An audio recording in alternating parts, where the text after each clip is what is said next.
যে যুগে যে ধর্মের ভগবান তার ভক্তকে দেখা দেবার নিমিত্তে গোলক ছেড়ে ভূলোকে নেমে আসে,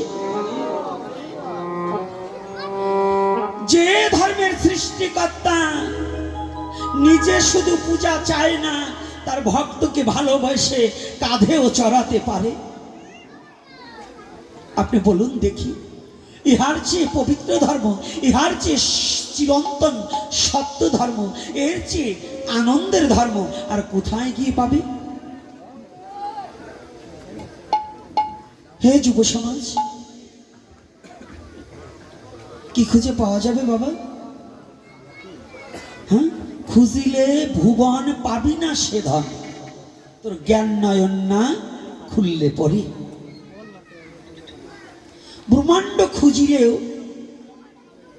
সে ধন পাওয়া যাবে না যতদিন পর্যন্ত জ্ঞান নয়ন না খুলবে। আসার সাথে সাথে মায়েদের বলছি মস্তকুলে ঢাকুন, বলছি না কেন বলছি? এটা আমার লাভ কি, স্বার্থ কি? কারণ এরা আমারই মা, আমারই জাতি, আমারই ধর্মের লোক। এরা অশ্লীলভাবে থাকলে পরে এদের যদি ক্ষতি হয়, ওটা তো আমারই ক্ষতি। ক্ষতিকার আমার নয়? তাহলে এই বিশ্ব জগতে ধর্ম বিষয় বস্তুটা কি?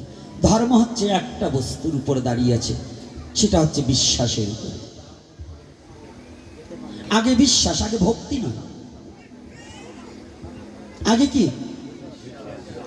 যদি বিশ্বাস ছাড়া ভক্তি করে, ভক্তি ও গোপীনাথকে পা ধোয়ায় জল খেলো, কিন্তু একটু পরে বললো যে শালা চলে গেছে, বেঁচে গেছে।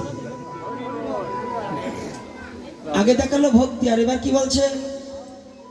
কি বাবা এরকম আছে কি না? তাহলে আগে কি বিশ্বাস? আমাদের একজন বীর সন্ন্যাসীকে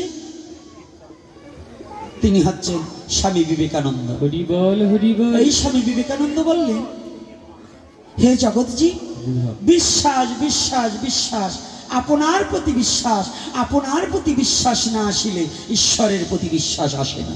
হরি বল হরি বল। তাহলে বিশ্বাসটা কার প্রতি জন্মাতে হবে? নিজের প্রতি।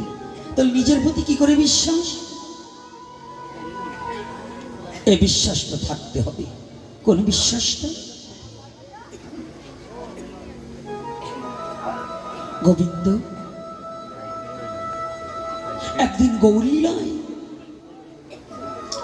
এই কলির যুগের পাবন অবতারে শ্রীমান গৌর হরি